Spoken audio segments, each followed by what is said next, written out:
सुजस आवाज राजस्थान, एक आवाज जो हमेशा आपके साथ, जन जन के साथ हाजिर है। ताजा तरीन पेशकश। नमस्कार, सुजस आवाज पॉडकास्ट में आपका स्वागत है। दिन भर की खबरें लेकर मैं हूँ आपके साथ अभिलाषा। सबसे पहले नजर आज की सुर्खियों पर। मुख्यमंत्री की पहल पर चिकित्सा, शिक्षा और स्वास्थ्य सेवाओं को मिलेंगे नए आयाम। अंतर्राष्ट्रीय सहयोग बढ़ाने के लिए चिकित्सा शिक्षा विभाग और मैनचेस्टर यूनिवर्सिटी के बीच हुआ MOU।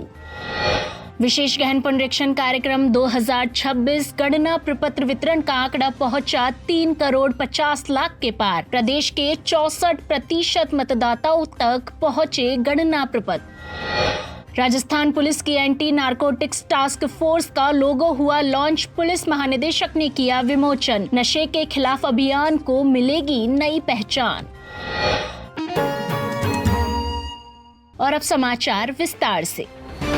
मुख्यमंत्री श्री भजनलाल शर्मा की पहल और चिकित्सा मंत्री श्री गजेंद्र सिंह खीवसर के निर्देशन में प्रदेश में चिकित्सा शिक्षा के बेहतर अवसर उपलब्ध होने का मार्ग प्रशस्त हो रहा है। इसी क्रम में चिकित्सा शिक्षा विभाग ने चिकित्सा शिक्षा के क्षेत्र में अंतर्राष्ट्रीय सहयोग को बढ़ावा देने के लिए मैनचेस्टर यूनिवर्सिटी UK के साथ एक महत्वपूर्ण MOU किया है। यह MOU स्वास्थ्य सेवाओं, अनुसंधान, क्षमता निर्माण और चिकित्सा शिक्षा के विकास को नई दिशा देगा। राजस्थान और मैनचेस्टर यूनिवर्सिटी के बीच यह सहयोग चिकित्सा शिक्षा और स्वास्थ्य सेवाओं के वैश्विक स्तर पर जोड़ते हुए प्रदेश की जनता को बेहतर स्वास्थ्य सेवाएं उपलब्ध करवाने में मील का पत्थर साबित होगा।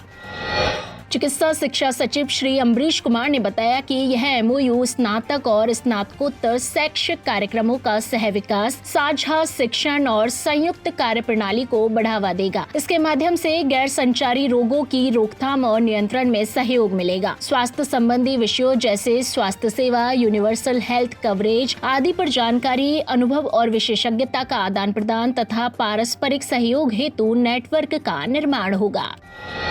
मुख्यमंत्री श्री भजनलाल शर्मा की पहल पर प्रदेश में स्वास्थ्य सेवाओं को उन्नत और तकनीकी नवाचारों के माध्यम से सुदृढ़ किया जा रहा है। इसी दिशा में चिकित्सा और स्वास्थ्य मंत्री श्री गजेंद्र सिंह खीवसर के निर्देशन में राज्य में प्रत्येक नागरिक को बेहतर, पारदर्शी और डिजिटल स्वास्थ्य सेवाएं प्रदान करने के उद्देश्य से इंटीग्रेटेड हेल्थ मैनेजमेंट सिस्टम में आयुष्मान भारत हेल्थ अकाउंट आभा ID के उपयोग को अनिवार्य कर दिया गया है। चिकित्सा मंत्री ने कहा कि प्रदेश भर में स्वास्थ्य सेवाओं को एकीकृत रूप से सुगम और सुलभ बनाने की दिशा में राजस्थान डिजिटल हेल्थ मिशन प्रारंभ किया गया था, जिसके तहत हर नागरिक की आभा ID बनाई जा रही है ताकि हर व्यक्ति का हेल्थ रिकॉर्ड सुरक्षित रहे और उसे उपचार लेने में किसी भी तरह की परेशानी न आए।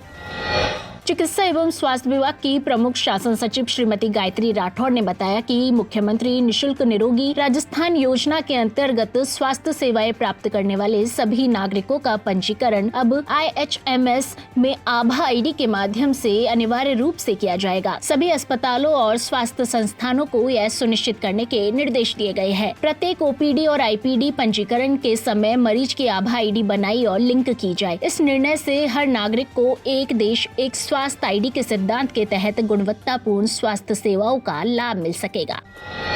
मतदाता सूची के विशेष गहन पुनरीक्षण SIR की शुरुआत के बाद से अब तक प्रदेश भर में गणना प्रपत्र वितरण का आंकड़ा 3 करोड़ 50 लाख के पार पहुंच गया है। राज्य के 64% मतदाताओं तक गणना प्रपत्र पहुंचाए जा चुके हैं। मुख्य निर्वाचन अधिकारी श्री नवीन महाजन ने बताया कि मंगलवार को 8 दिवसों की समाप्ति तक 85% वितरण के साथ झालावाड़ लगातार अग्रणी जिला बना हुआ है। चित्तौड़गढ़, राजसमंद और उदयपुर भी 75% से अधिक वितरण के साथ दूसरे, तीसरे और चौथे स्थान पर है। गणना प्रपत्र वितरण में करौली जिला 53% के साथ सबसे नीचे है। बीकानेर, सवाई माधोपुर और झुंझुनू नीचे से दूसरे, तीसरे और चौथे स्थान पर है। मुख्य निर्वाचन अधिकारी ने डिजिटलाइजेशन को बढ़ाने हेतु सटीक रणनीति तैयार करने और BLO को सहायता प्रदान करने हेतु सख्त आदेश दिए हैं। उन्होंने कहा कि यह एक समयबद्ध कार्यक्रम है और इसमें कोई कोताही बर्दाश्त नहीं की जाएगी। लगातार पिछड़ने वाले निर्वाचक रजिस्ट्रीकरण अधिकारियों को भी समय पर गणना प्रपत्र वितरण और डिजिटलाइजेशन के कार्य में आशातीत वृद्धि न करवाए जाने पर श्री महाजन ने असंतोष व्यक्त किया। उन्होंने सूची में अंतिम स्थान पर रहने वाले लगभग 20 ERO को कार्य में गति लाने हेतु सख्त निर्देश दिए। और अब सुनिए अलवर जिला निर्वाचन अधिकारी डॉक्टर आर्तिका शुक्ला की विशेष गहन पुनरीक्षण कार्यक्रम में जिले वासियों से सहयोग के लिए की गई यह अपील। नमस्कार, मैं आर्तिका शुक्ला, जिला निर्वाचन अधिकारी अलवर, सभी अलवर वासियों से एक विनम्र निवेदन करना चाहती हूँ। जैसा कि आपको विदित है, निर्वाचन आयोग के निर्देशानुसार हमारे पूरे जिले में SIR की प्रक्रिया अभी की जा रही है। 4 दिसंबर तक इस प्रक्रिया के अंतर्गत BLO द्वारा आपके घर घर जाकर इन्यूमरेशन फॉर्म्स को डिस्ट्रीब्यूट किया जा रहा है व उन्हें भरवाकर आपसे वापस भी लिया जा रहा है। मेरा आप सबसे ये निवेदन रहेगा कि इन इन्यूमरेशन फॉर्म्स को धैर्यपूर्वक पढ़ें, इन्हें जल्द से जल्द भरें व यदि आप खुद भी इन फॉर्म्स को भरना चाहते हो तो voters.eci.gov.in पे ये सुविधा आपके साथ साझा की गई है। इसके लिए एक बहुत ही सरल प्रक्रिया को बतलाते हुए हिंदी में एक वीडियो भी आप सभी के साथ अभी हम शेयर करेंगे। मेरा निवेदन है कि ज्यादा से ज्यादा लोग BLOs के द्वारा दिए गए फॉर्म्स को अपने स्तर पर ही भरें और खुद अपने हाथों से ऑनलाइन इन फॉर्म्स का सबमिशन करें। इससे आप लोगों को इस पूरी प्रक्रिया की सरलता के बारे में भी जानकारी मिल जाएगी और ज्यादा से ज्यादा लोगों का नाम हमारे ड्राफ्ट रोल में प्रदर्शित किया जा सकेगा। धन्यवाद।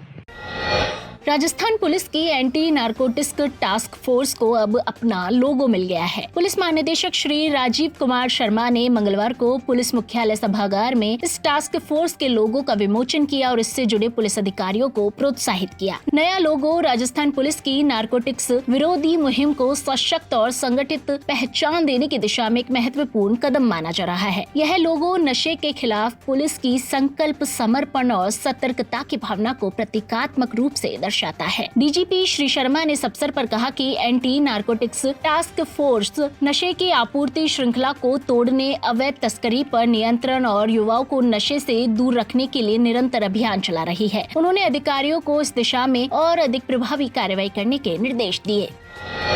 जल संसाधन मंत्री श्री सुरेश सिंह रावत ने कहा कि राम जल सेतु लिंक परियोजना राजस्थान के जल प्रबंधन की दिशा में ऐतिहासिक और दूरदर्शी कदम साबित होगी। यह परियोजना न केवल जल संसाधनों के समुचित उपयोग का माध्यम बनेगी, बल्कि प्रदेश के 17 जिलों के सामाजिक, आर्थिक और पर्यावरणीय विकास में नई ऊर्जा भरने वाली जीवन रेखा के रूप में कार्य करेगी। श्री रावत मंगलवार को शासन सचिवालय में राम जल सेतु लिंक परियोजना की प्रगति के संबंध में आयोजित समीक्षा बैठक की अध्यक्षता कर रहे थे। उन्होंने अधिकारियों को निर्देश दिए कि परियोजना के कार्यों की प्रगति की रियल टाइम मॉनिटरिंग द्वारा समीक्षा की जाए, जिससे कार्यों की प्रगति, समयबद्धता और गुणवत्ता की सतत निगरानी संभव हो सके। उन्होंने निर्देश दिए कि आगामी बैठकों में गत बैठक में दिए गए निर्देशों की अनुपालना की स्थिति का भी परीक्षण किया जाएगा। उन्होंने कहा कि मुख्यमंत्री श्री भजनलाल शर्मा का लक्ष्य है कि राज्य के नागरिकों को स्वच्छ पेयजल उपलब्ध हो, साथ ही कृषि कार्यों हेतु सिंचाई जल की उपलब्धता भी सुनिश्चित हो। इसी दिशा में राज्य सरकार यमुना जल साझेदारी और राम जल सेतु लिंक जैसी परियोजनाओं को मिशन मोड में आगे बढ़ा रही है। इन प्रयासों से राजस्थान को जल आत्मनिर्भर राज्य बनाने का लक्ष्य पूरा किया जा सकेगा।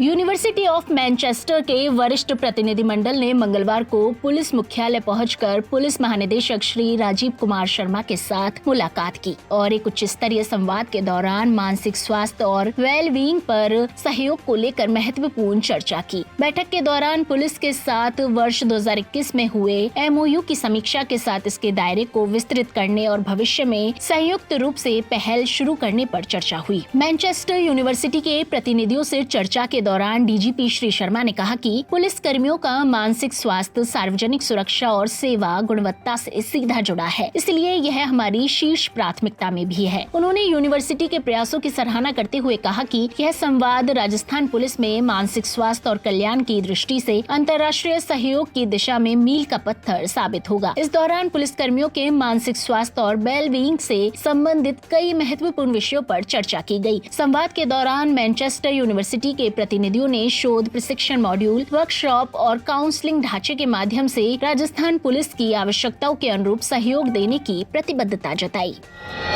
सुजस आवाज पॉडकास्ट में आज के लिए इतना ही। फिर होगी आपसे मुलाकात, तब तक के लिए नमस्कार।